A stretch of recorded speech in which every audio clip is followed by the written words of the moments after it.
Department है, वो कह रहे हैं चोरी हो रही है, मैं चोरों का सरदार हूं। खबर तो है कि यार मुख्यमंत्री नाराज हो गए। उन्होंने उन्होंने उन्होंने उन्होंने उन्होंने डांटा डपटा आज सुधाकर सिंह को, कहा कि तुम्हारी हैसियत कैसी हुई कि तुमने इस बात को ऐसे बोल दिया, इससे हमारी सरकार की छवि खराब होती है। पलट के सुधाकर सिंह ने कहा, जो मेरे सूत्र कहते हैं, सुधाकर सिंह ने बोला कि आपकी वजह से मैं जीत के नहीं आया हूं, मैं आपके कैंडिडेट के खिलाफ जीत के आया हूं, अगर इस्तीफा देना है तो मैं इस्तीफा दे देता हूं। नीतीश कुमार जी, ये कहा सुधाकर सिंह ने। आप कह रहे हैं कि ये चोरी की बात एक सामान्य बात है, एक मंत्री कह रहा है कि मेरे विभाग में सब चोर हैं।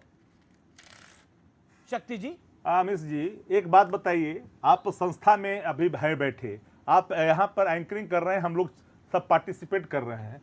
सवाल है कि आप हेड ऑफ द डिपार्टमेंट है, तो आपने कहीं कार्रवाई करने के लिए कहीं लिखा?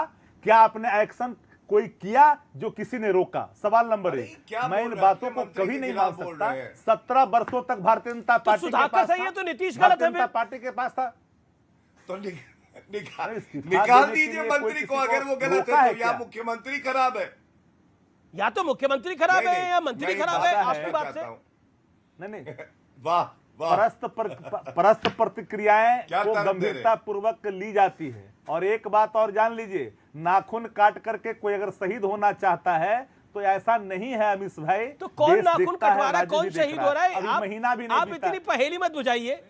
महीन बोल रहे हैं ना कि वो नाखून कटवा के शहीद होना चाह रहे हैं, यानी वो बीजेपी की तरफ तो नहीं जाना चाह रहे हैं, ये कह रहे हैं। ओके प्रोफेसर आगे नहीं, वो जैसे इनसे बातचीत से ये लग रही है, जो अभी जो एक सेकंड यादव जी, जो यादव जी के बातचीत प्रोफेसर आगे जी, जो अभी ये बोल रहे हैं, शक्ति जी जो बोल रहे हैं, उससे ऐसा लग रहा है नाखून काट करके शहीद होना चाहते हैं। इसका मतलब ये है कि कहीं ना कहीं वो भारतीय जनता पार्टी की तरफ जाना चाहते हैं, या ये इस गठबंधन से बाहर निकल करके जाना चाहते हैं, और ये इनको शहीद होने देना नहीं चाहते हैं।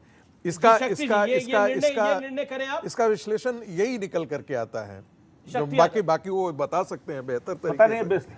अब विश्लेषण को आपने सूचना के आपने चश्मे से देखी है, तो एक बात मैं कहना चाहूंगा जरूर। हमने कहा कि नाखून काटकर राजनीति में कोई शहीद नहीं होता। सवाल नंबर 1, भारतीय जनता पार्टी ने कई आरोप लगाए। देखिए, भारतीय जनता पार्टी ने कई आरोप लगाए, खुद इनके कई मंत्रियों पर दाग थे जब वो पार्ट ऑफ द गवर्नमेंट की भूमिका में बिहार में थे जी। हमने साफ शब्दों में कहा कि जो रेखा लक्ष्मण रेखा है, कोई भी अपने लक्ष्मण रेखा को अगर लांघता है, अरे कर्तव्यों का निर्वहन न करिए। आपको कार्रवाई करने के लिए अधिकार दिया गया है, आपको एक्शन देने का अधिकार, वक्तव्य देने के लिए तो यहाँ बैठे ही लोग हैं, सब लोग तो देता ही है लोग वक्तव्य। इस समय की बड़ी ब्रेकिंग स्टोरी है, जीतनराम मांझी का बड़ा बेतुका बयान आया है, और ये शर्मनाक बयान है। जो नाबालिग के साथ गैंग रेप हुआ है, उन्होंने बोला है कि ये बड़ी जनसंख्या है, ऐसे में रेप जैसी घटनाएं जो है वो होती रहती हैं, ये कोई बड़ी बात नहीं है।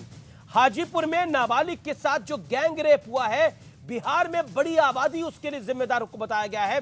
12 करोड़ है बिहार की जनसंख्या, और इसमें ये अगर घटना हो गई तो कोई बड़ी बात नहीं है। सुनते हैं क्या बोला है जीतनराम मांझी ने इस समय की ब्रेकिंग स्टोरी। ज्यादा हरिया रहता है, बर्तन रहता है तो ढन आता है। उसी प्रकार से आज इतनी बड़ी जनसंख्या है, कुछ न कुछ बातें होती रहती है।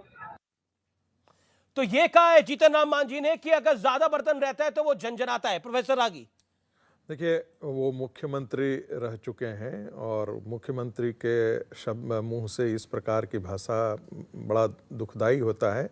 एक लड़की पर, नाबालिग लड़की के साथ बलात्कार किया गया है।